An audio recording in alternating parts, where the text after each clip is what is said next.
Good morning friends. நம்ம போன வீடியோவில் சொன்ன மாதிரி நம்ம விவசாயத்தை பற்றி தான் வீடியோ போட போகிறோம்னு சொல்லியிருந்தோம். போன வீடியோ பார்க்காதவங்க டிஸ்கிரிப்ஷனில் லிங்க் தரேன், போய் பார்த்துக்குங்க. நம்ம சேனலை சப்ஸ்கிரைப் பண்ணாத சப்ஸ்கிரைப் பண்ணிங்க, அப்படியே பெல் ஐக்கானையும் டச் பண்ணி விட்டுக்குங்க. வாங்க வீடியோக்குள்ளே போகலாம். நம்மளோட லேண்டில் எப்பவும் நாம் வேர்க்கடலை தான் போடுவோம். ஆனால் இந்த முறை வந்து நம்ம வேர்க்கடலை போடலை, அதுக்கு பதில் தர்பூசணி செடிகளை தான் போட போகிறோம்.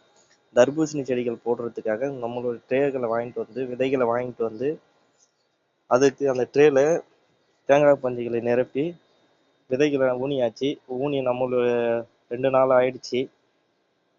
நம்மளோட விதைகள் போட்டு 2 நாள் ஆயிடுச்சு. தேங்காய் பஞ்சுகளை எதுக்கு போடுறாங்கன்னா, தேங்காய் பஞ்சுகள் வந்து ஈரப்பதத்தை வச்சிருக்கும் எப்பவுமே. அதனால விரைகள் வந்து எப்பவுமே தண்ணியில் இருக்கா மாதிரியே இருக்கும். அதனால தான் நம்ம தேங்காய் பஞ்சுகளை யூஸ் பண்ணுறோம். ஓகே மக்களே, மறக்காமல் நான் நெக்ஸ்ட் வீடியோவில் இதோட முளைப்புகள் எப்படி இருக்குது, அது இலைகள் வந்த பிறகு எப்படி இருக்குன்னு நான் உங்களுக்கு வீடியோஸ் அப்லோட் பண்ணிக்கிட்டே இருக்கேன். மறக்காமல் நம்ம சேனலை பாருங்கள். நம்ம சேனலை சப்ஸ்கிரைப் பண்ணுங்கள் ஃப்ரெண்ட்ஸ். ஓகே ஃப்ரெண்ட்ஸ், பாய்.